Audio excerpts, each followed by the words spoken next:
இரட்டிப்பான நன்மையை தருவேன் என்றிரே, இன்றைக்கே தருவேன் என்று வாக்குரைத்தீரே. இழந்ததை திரும்ப தருவேன் என்று சொன்னீரே, இரட்டிப்பான பங்கையும் தந்திடுவாரே. வாழ்க்கையிலே நொந்து போய் உடைஞ்சு போய் இனி என் வாழ்க்கை ஆசீர்வதிக்கப்படுமா என்று நம்பிக்கை அற்றுப்போன நிலைமையில இந்த வார்த்தை கேட்டுக்கொண்டிருக்கிற உங்களை பார்த்து கர்த்தருடைய வார்த்தை சொல்லப்பட்டிருக்கிறது. ஏசாயா 58 அதிகாரம் அதனுடைய 8வது வசனத்திலே, உன் சுக வாழ்வு சீக்கிரத்தில் துளிர்த்து என்று. உங்க வாழ்க்கையை ஆண்டவர் துளிர்க்க பண்ண போகிறார். உங்க வாழ்க்கையை ஆண்டவர் உயிர்ப்பிக்க போகிறார். பலனற்று போன உங்க வாழ்க்கை, சத்தவனை போல வாழுகிற உங்க வாழ்க்கை, உயிரற்ற உங்க வாழ்க்கை, எதுவுமே உங்க வாழ்க்கையில ஆசீர்வாதத்தை காண முடியாதபடி இருக்கிற உங்க வாழ்க்கையில ஒரு துளிரை கர்த்தர் கட்டளையிட போகிறார்.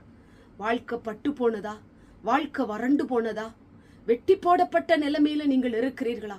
திரும்பி என் வாழ்க்கையில ஒரு சுகம் உண்டாகாதா? என் வாழ்க்கையில ஒரு ஜீவன் கடந்து வராதா? எத்தனை தடைகளோடு கூட இருக்கிறேன், எத்தனை வருடங்கள் காத்து இருக்கிறேன், எத்தனை நாட்கள் நான் முடங்கி கிடக்கிறேன். ஏன் என்னுடைய வாழ்க்கை இப்படி இருக்கிறது? ஏன் என்னுடைய வாழ்க்கையில ஒரு மேன்மை இல்லை? ஏன் என்னுடைய வாழ்க்கையிலே ஆசீர்வாதத்தை காணாதபடி இருண்டு போய் இருக்கிறேன் என்று அழுது கொண்டிருக்கிறீங்களா? கண்ணீரோடு கூட இருக்கிறீங்களா? கலங்கி போய் இருக்கிறீங்களா? இன்னைக்கு கர்த்தருடைய வார்த்தை உங்களுக்காகவே ஆண்டவர் சொல்லுகிறார்.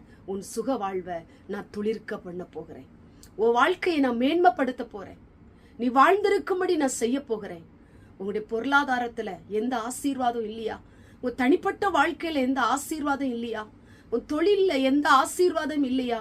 ஐயோ, என் வாழ்க்கையில ஏன் இப்படி இருக்கிறது? எல்லாமே முடிந்து போய்விட்டதே, இனி என் வாழ்க்கை அவ்வளவுதான், இனி என் வாழ்க்கையில ஆசீர்வாதம் வராது அப்படின்ட்டு நம்பிக்கை அற்ற நிலைமையில, எந்த ஒரு அடையாளமும் இல்லாத நிலைமையில வாழ்ந்து கொண்டிருக்கிற உங்களுக்கு ஆண்டவர் இன்றைக்கு நம்பிக்கை கொடுக்கிற வார்த்தை, உங்களை பலப்படுத்துகிற வார்த்தை, உங்களை திடப்படுத்துகிற வார்த்தையை சொல்லுகிறார். உன் சுக வாழ்வு சீக்கிரத்தில் துளிர்க்க போகிறது.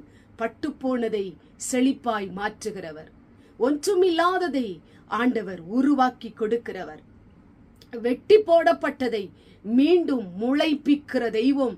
இன்றைக்கு உங்க வாழ்க்கையில எது எது ஒன்றுமில்லாமல் போனதோ அதை திரும்ப முளைக்கும்படி, திரும்ப துளிர் விடும்படி, நீங்கள் நிமிர்ந்து நிற்கும்படி, உங்களுடைய சுக வாழ்வு துளிர்க்கும்படி ஆண்டவர் கிருபை செய்ய போகிறார். நீங்கள் துளிர்க்க போகிறீர்கள், நீங்கள் ஓங்கி வளரப் போகிறீர்கள்.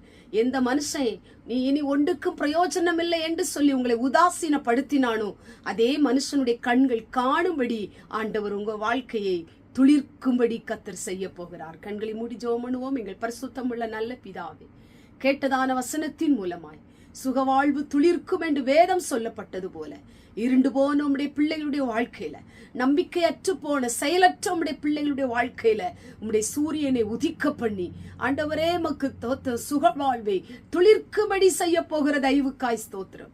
இயேசுவின் மூலம் செபிக்கிறோம் பிதாவே, ஆமென்.